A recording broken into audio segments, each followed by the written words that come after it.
We now go on to the next agenda item. If you'll come to the podium, and please state your name for the record. Annie Everett. Hi Annie, how are you? Thank you for being here. It looks like they're listed on the agenda. It reads multiple issues involving the Torrance County Fair. What would you like to present on the record for that tonight? Well, I would like to tell about the Torrance County belt buckles. Okay. Well, I worked really hard with my pygmy goats. And I did get a grand champion with my doe. But they didn't have a best of show for either wethers or does. So they compete against each other to see who wins. Whoever wins gets a belt buckle. But this year there weren't any belt buckles. And it was too late to call the judge back. My friend even went off crying because they didn't even mention our names. And there was even a belt buckle for rabbit showmanship. Well, thank you, Annie. I certainly would like to apologize to you on behalf of the commission. They are a board that's appointed by us, and anything that they do is something that reflects upon us. So I certainly will give you my word that we will talk to the fair board in regards to the pygmy goats, and hopefully that this will be resolved and you won't have to go through that at the next fair. And I hope it won't discourage you from continuing to participate. And congratulations on doing so well. That's great. Thank you. Thank you.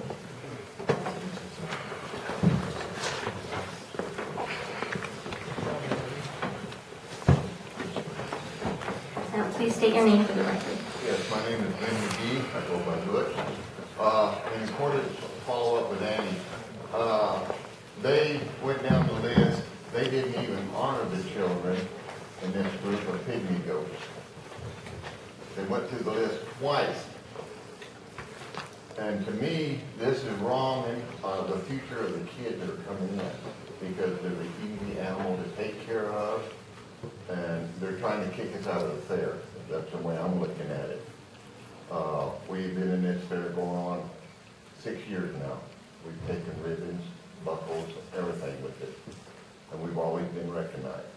And I cannot understand how come that when a chicken can get a showmanship buckle, the child is not even there to show their chickens, and they just give a kid a ribbon, and that's it.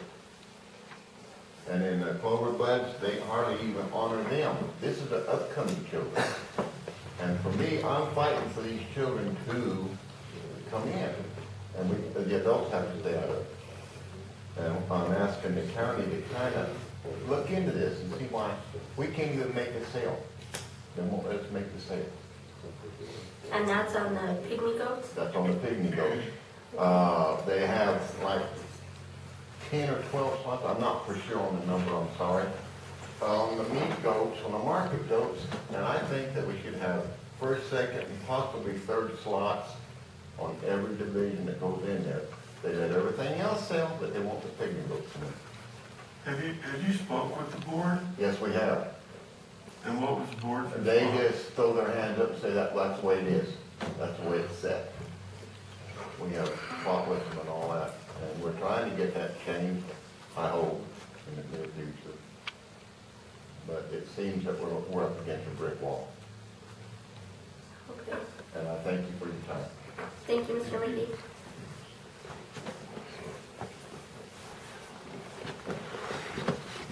Madam President, members of the Commission, my name is David Johnson. I am the current president of the New Mexico Pygmy Goat Club. I've been in the San Luis Valley for 7 years now, although I have deep roots here because this is where we first lived when we moved out here from Oklahoma when I was 6 months old. So I've been around for a while. I know the issues they're having with pygmy goats, and you know, that's near and dear to my heart, you know, because we raise them. I have one of the largest herds in the state. They are quality animals. I have 3 permanent grand champions on my farm. I have people calling me all the time wanting quality pygmy goats. They are not cheap. I have helped these young kids, a lot of these young kids that are showing these pygmy goats with their herds.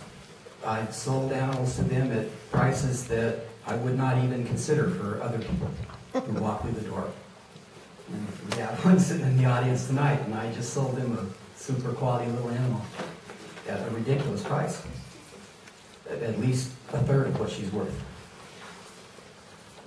But my issue here is bigger than that. And my plea to you is this. As the county commission, you have the ability to oversee the fair board. You have the ability to disband it if you choose, to appoint fair board members. You have the ability to ensure that what the fair board does is, number one and foremost, for the kids. I don't see that, I'm sorry. This is my county too. And I don't see that with our fair board. It's not for the kids. All right? I have offered and offered and offered till I'm blue in the face till I quit. I walked away from it. 4 out of the 7 years I've been here, I've sponsored the buckle for the pygmy goats. They don't even call me anymore. Why don't they call me? Because I had the audacity at one of the awards to stand up and say, are you going to recognize Van Goat Farms for awarding the buckle? No. I said, well, I think you should. They won't even put me in the fair book. Lutricks are in the fair book. Gustons are in the fair book. All the big dollar people who are buying the cattle and the sheep and the pigs, they're in the fair book. I'm willing to pay my $125, $150 for the buckle. Why wouldn't I be recognized? And I do that, not for Van Goat Farms, but I do that for these kids. And I agree with Butch. If you have one child in 4-H, and I was 4-H raised, by the way, if you have one child in 4-H who has one animal in a category that the fair board sponsors, that child should be recognized, and there should be a buckle for that child. It means a lot to them. Annie wears hers with pride. And it means a whole lot to those kids. It shows that it gives them something for the work they've done. It shows that the adults in their lives are recognizing the fact that they're taking the time to raise these animals properly, show them the way they're supposed to be shown. I happen to have been very instrumental in getting quality pygmy goat judges out here to judge your pygmy goat fair. They're friends of mine. One's a registered judge. I go to Colorado. I take my services to Colorado and I judge for them up there. I am not a licensed judge, but I judge 4-H shows up there. It's for the kids. I do it for the kids. I do not believe that our fair board has that the students, the kids, at their best interest. That's not what they're there for. And I would urge this county commission to take a real deep, hard look at that, because it needs to be for the kids. Thank you. Thank you, Mr. Johnson. Evening, Commissioners. I'm Melody Everett, and I'm going to sort of fill in some blanks because we're showing pygmy goats, we happen to have a lot of people who are interested in pygmy goats here tonight, but we are sort of looking at the bigger picture. And Annie, when they picked the Grand Champion Wether and the Grand Champion Doe, I went up to the judge and said, I think there's only one pygmy goat buckle, and you need to show those two against each other. And the judge was adamant, we don't show males against females. I said, I know, but that's what they do here, because we only get one buckle in pygmy goats.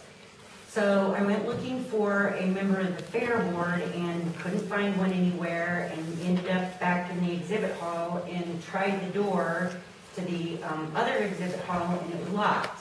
And everyone in the exhibit part of the fair said they're having a meeting in there and you're not allowed to go in. As far as I'm concerned, that's a violation of the Open Meetings Act. They didn't notice the meeting, and they were having a meeting behind a locked door, and the public is not allowed to come. And that pretty much summarizes their attitude toward everything. They don't think that the public should be involved in their decisions because they pretty much feel like they're omnipotent. And because of that attitude, the fair has shrunk drastically, even since we've been showing there. I mean, there's nothing there. There's no reason anybody who doesn't have an animal in there wants to even go, because they're pretty bound and determined to shrink it down to pigs and steers. And anybody else who has any other kind of animal, they just treat us like stepchildren until we go away, until we get discouraged and go away. I am not just going to complain and not do anything about it. I have agreed to take over the Pygmy Goat Show so that we can try to make it better. I don't think that complaining without being available to do something about the problem is the right approach. But I have other problems with the Fair Board. For example, the election that is held one night at their meeting. It's a countywide election, and that Fair Board is supposed to represent the entire county. And people are not able to vote anywhere close to where they live. They have to go to the meeting on that night. And what happens is it turns into a popularity contest.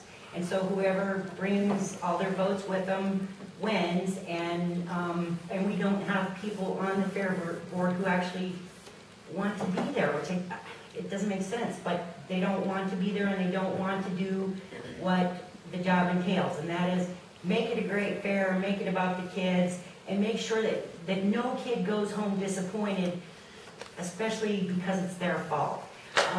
Kids, we all do it so that kids learn how to lose and how to be good sportsmen, but a kid going home disappointed because the Fair Board didn't follow the rules that they printed in the Fair Book, or because the Fair Board neglected to order buckles for pygmy goats at all, that's just a shame. And kids shouldn't be disappointed. Kids should be our main goal in the county fair. So I would like to second what Mr. Johnson said, and that is, if we can't hold a countywide election, then I think that we should disband the Fair Board, and you all should appoint them. And appoint so many from each of your districts so that everybody's district is represented, and so that people are on that board that want to be there. And people who are willing to ask for help, because we're all willing to help. But nobody ever asks us, they just leave us out in the cold and then come to the fair and, well, sorry, the fair sucks, but nobody would help us. And they don't ask. So that's my plea. I wish that you all would disband them and appoint, or that we could have a countywide election so that the entire county would be represented on the Fair Board, because I don't think that's the case now. Thanks. Thank you.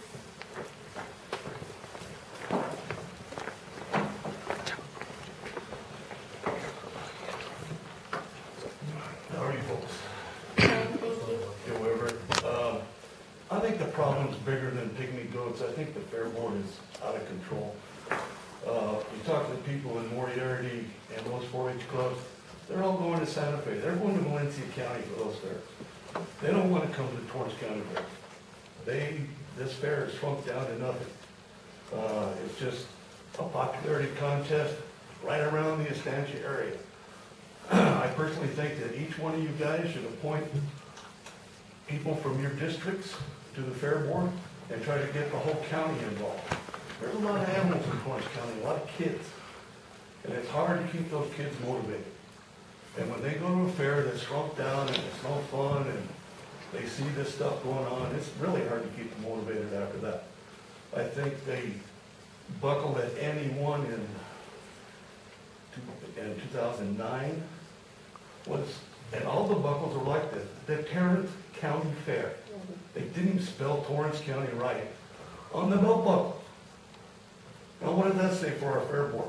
Every buckle they handed out in 2009 said Torrance County on.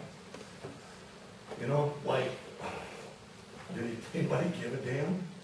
So I think the commissioners need to look at what's going on with the Fair Board and see if they can resolve some way to appoint members, make this thing bigger than Estancia community. Thank you. Thank you, Mr. Everett.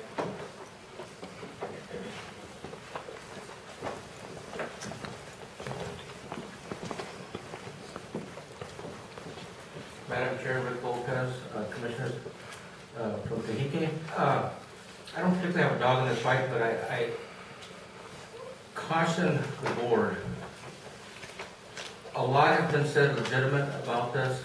The Soil and Water Conservation Districts holds their election 3 precincts throughout the county, open all day. It gives voters to come and vote from 9 to 4, 9 to 5. They're not open the 12-hour shifts, but they're open a reasonable amount. You can have one in Moriarty, one in Estancia, maybe one in Mountain Air, the three largest populated areas where people can come to vote. That might resolve that issue. I caution the board or the commission on appointing.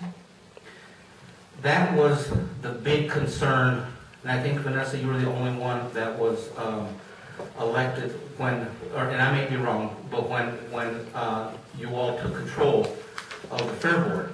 The big concern was that the commission take away those positions and make them appointed, because then they become political at that point. Because you come from 3 districts, you'll be allowed to appoint 2 people or 1 person or whatnot, but then it becomes political at that point. You're taking away the will of the people to elect. I say open up the election for an all-day purpose. If these folks can't round up enough folks to go out and vote their people in, it's their loss. But you're giving them an opportunity of 8 hours to rally the troops to come out to cast their vote. But I urge the commission not to appoint, because then you're taking it away from the electoral and making it political at that point. That's my statement. Thank you.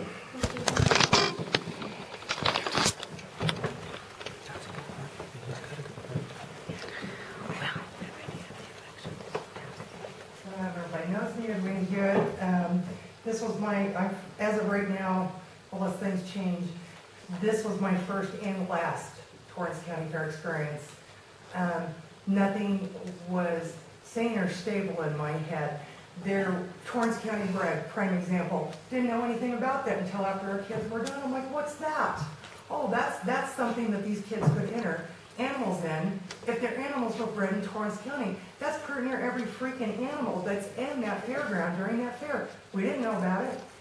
My kid couldn't compete in that because we were unaware. There was no scheduling that anybody really got. It was announced from the podium. You couldn't pre-plan activities.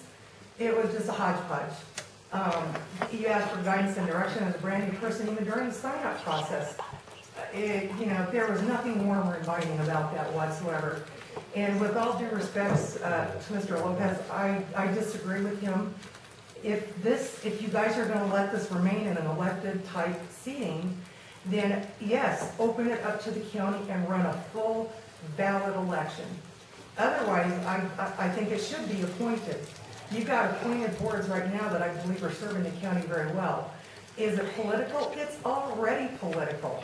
In my opinion, from what I saw in my first and possibly last experience with the fair, it's 100% political. Long-time families hold the bulk of the fair. I'm not disputing that they shouldn't have pecking order because they've done it for a very long time, but it's extremely exclusionary, extremely. So, that's kind of my points if that gives you any merit to it. Thank you. Thank you. Go, Linda, go. Go. Thank you. Is there any further comment? One more.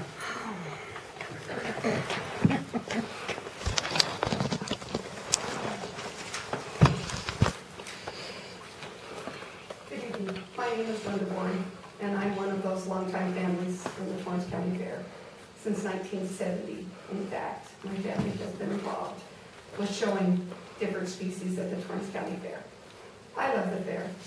I believe that it's one of the best things that happens for the youth of Torrance County.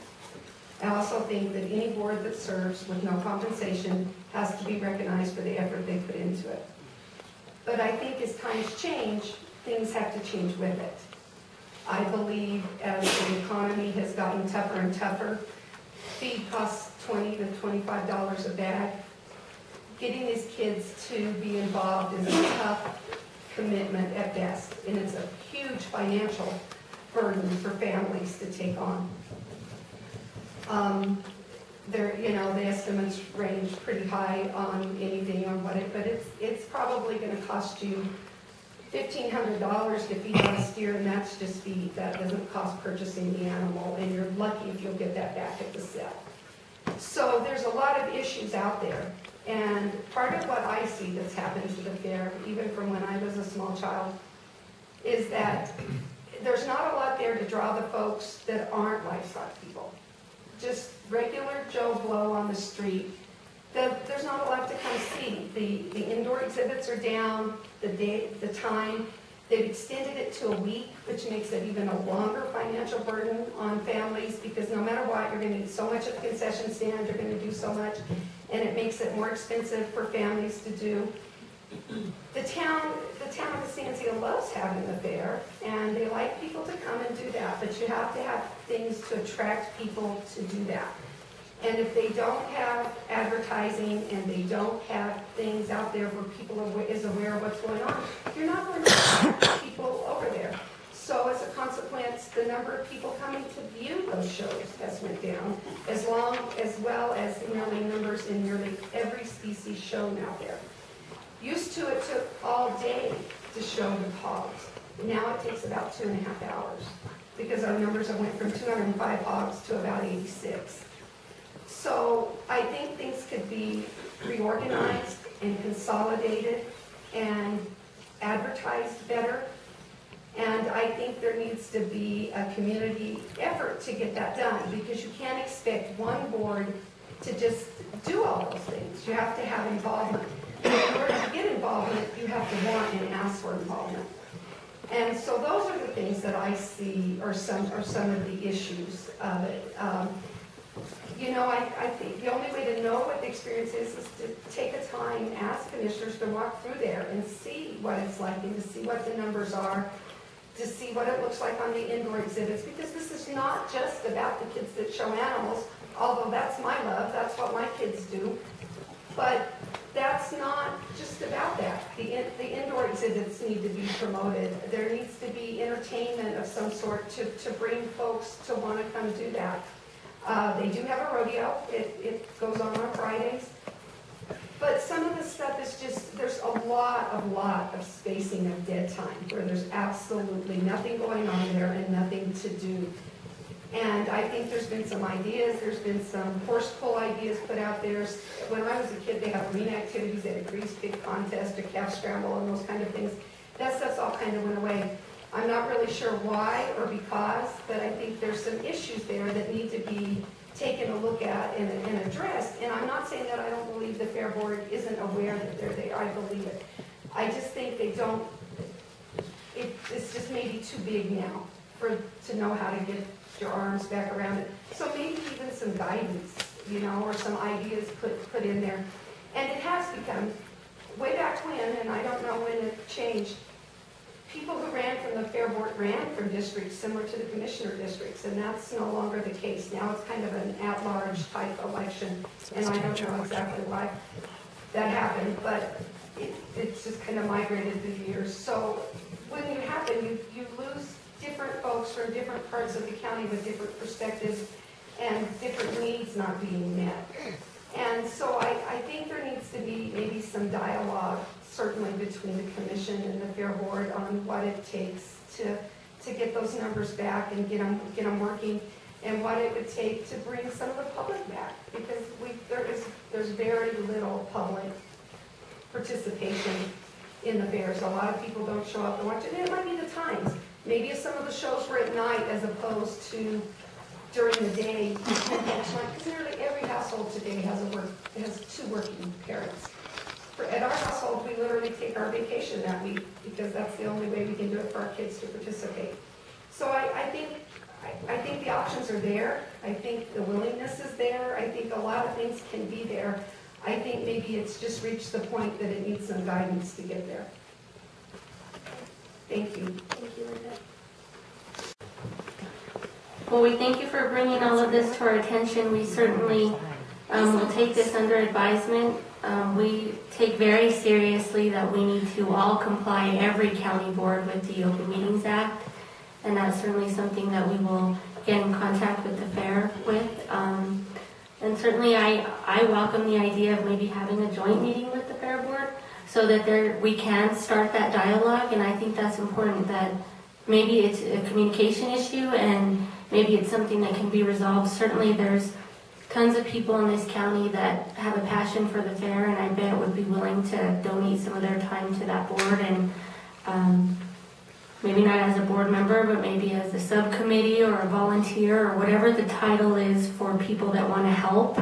I think that it's certainly something that needs to be done. I think this we'll start the conversation. And Annie, I commend you for your courage to come and stand before a board. Certainly it's intimidating for adults to do, so you should be very proud of yourself for what you did at the fair and the way you represented 4-H today as a 4-H participant. And I'm just really proud of you. Dominique's your age, and I don't know that she could stand up there, so good job, kudos to you. And I think that's also a testament to what 4-H can do, because it does teach public speaking, and you certainly exemplified that.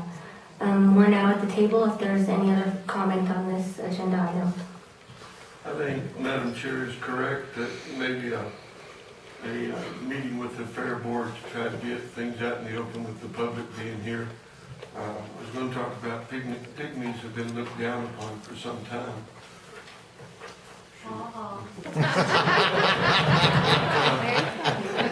I do think, as somebody commented, that this is for the children that are going to be replacing all of us at some time or another.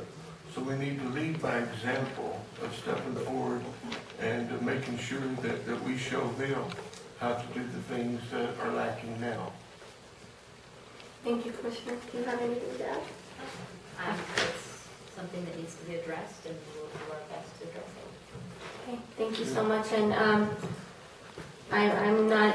I'm even open to maybe at the end of October or something, putting this back on and making sure that we follow up so that it's not just you bring it to our attention, and we'll follow up and keep our word on our end too, that we'll have that meeting and hopefully we'll move forward together. Can that be in the evening so people can attend?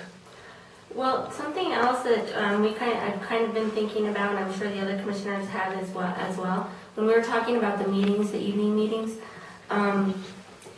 we don't just have two options. You know, it's not day or night, or some day and some night. If there's a big topic that a lot of people in the county want to come to, we don't have to certainly alter every schedule that we have, but we can call for a night meeting, and I know that everyone at the table would be willing to do so. So absolutely, when there are things that come up and maybe we don't have a set in stone schedule that everybody likes, but I know that we certainly would accommodate being here when our constituents are available so that people can come. So it's not kind of just black or white. We're certainly always willing to kind of work for the people at whatever time is most convenient for them.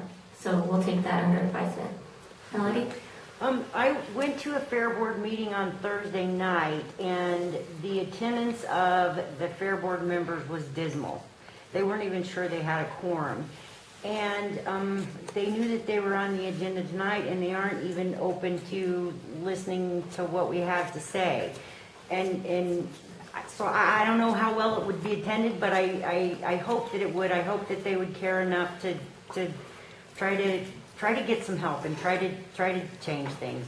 Well, and I know that the Fair Board did make contact with the manager's office to kind of say, what do we do? Because if they all show up, are you, county manager, going to put an agenda out for us to all be there so that we don't violate the Open Meetings Act? So I know that they ask the question, how do we respond, or is this going to be, they say something, we say something? And so I certainly said, well, let the presentation be made, and then we'll take the next step from there. So I think it was, and I kind of didn't want it to be like a tit for tat, not that I think that you guys would be that way or that they would be, but it happens on anything that people are passionate about. So I don't think that I know that they probably did want to be here, but probably all decided let's all do the same thing and wait for the commission to advise us what to do, since they are our appointed board. So to their credit on that. Okay. All right. Oh, Annie? Well, every year there's the same people. There's no different people at the county fair. It's always been the exact same people. So maybe, I think once we start talking, Annie, that it's a good idea for everyone involved to get more people to come, because more people that come to our county and spend money, it helps more people that get to sell things, it helps people that sell things, it helps the kids to stand up in front of some more people and get stronger in their presentation skills. So That's a good point, and certainly we're gonna look at everything and see what we can do so that we can get, every board can grow and become better. And so I think that they should be commended for what they have done, but we'll all come together and see what we can do collectively to take it to the next level, and I'm sure that they'll be open to that. So give us a chance and let's go forward. And thank you guys for being here. We really appreciate it. Thank you.